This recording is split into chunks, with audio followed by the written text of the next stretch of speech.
So we've got a big topic on the EPA's recent ruling, the AIM Act, that was published September 20th. And the goal of this legislation is to reduce HFCs by 85% by 2036. Considering the new regulations, how can emerging technologies or existing technologies kind of in the area of tracking, reporting, how can they be leveraged for compliance and efficiency? Yeah, thank you, David. You mentioned the final rule was signed September 20th. It's 700 pages. So I want to say two things. One, it is a good resource for folks that are trying to understand, number one, what is the regulation, but two, why has the EPA said what they've said? And they've done a pretty good job of answering some of those questions. I think when we look at this, and you mentioning new technologies, I think there's two themes that come up.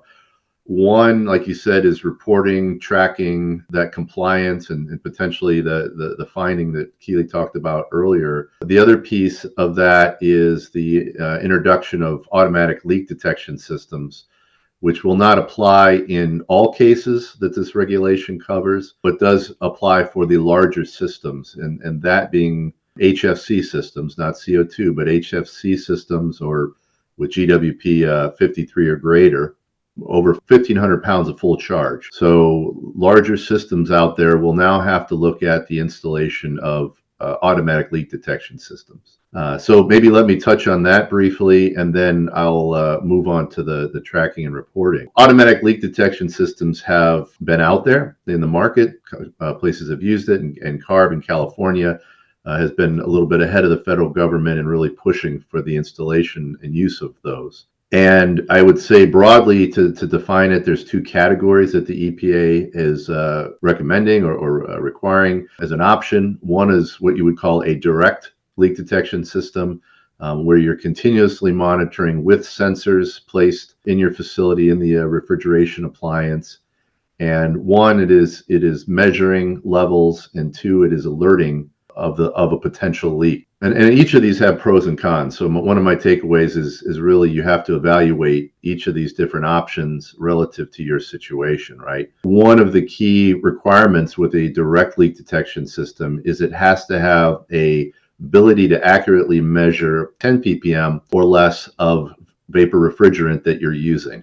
So why that's important, that means that any gas detector you may have today, more for a safety or to meet OSHA regulations, don't qualify as automatic leak detection system for the purposes of this regulation. And so there are pros and cons, but there are a few different options in the marketplace. Danfoss also provides that type of solution to the marketplace. You also then have a indirect leak detection option. So an indirect leak detection system doesn't have sensors in place, but uses the parameters of the refrigeration system, existing parameters typically like pressures and temperatures, receiver levels, ambient conditions, and then uses an algorithm and some calculations to calculate and indicate a potential leak or magnitude of a leak. Won't tell you exactly where it's at, but it will tell you that there is something that you need to investigate. And there are a few regulations that the EPA says these systems have to meet, but doesn't really provide a significant direction on what they have to look like. So our sponsor today, Matelex, is one of those companies that provides a indirect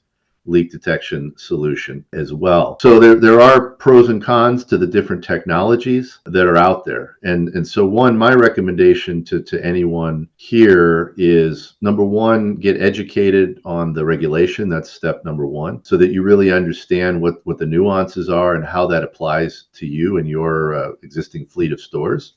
Number two is to understand your current baseline, your current scenario. You may be using some technologies currently. It may not be the same across your whole fleet, which is usually the case. You also need to understand your store remodel schedules and your installation of new systems.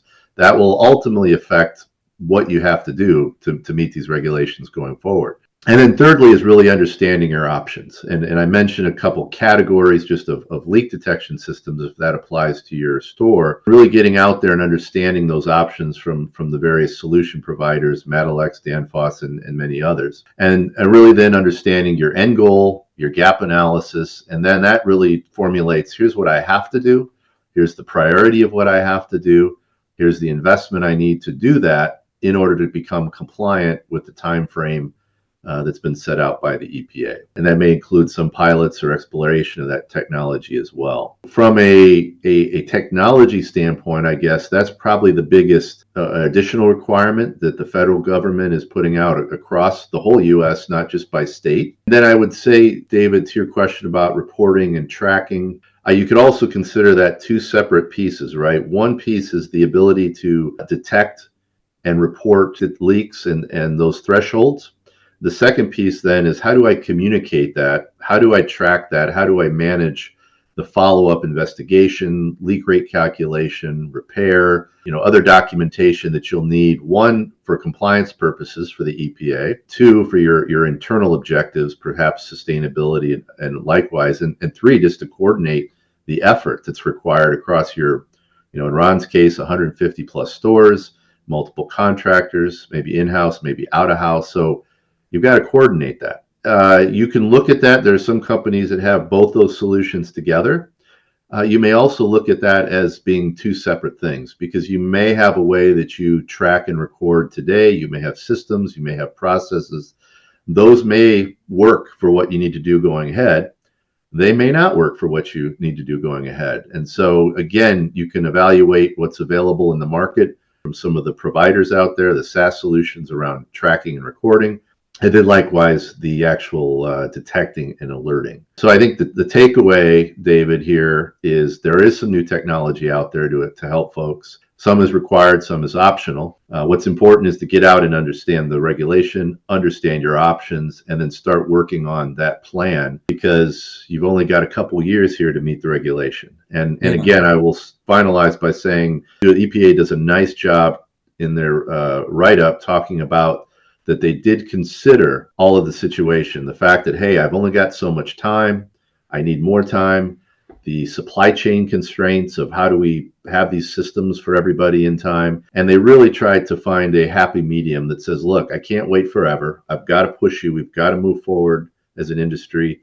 At the same time, I need to give you a little bit more time than maybe was in the proposed rule to allow you to plan, act, and meet the regulation.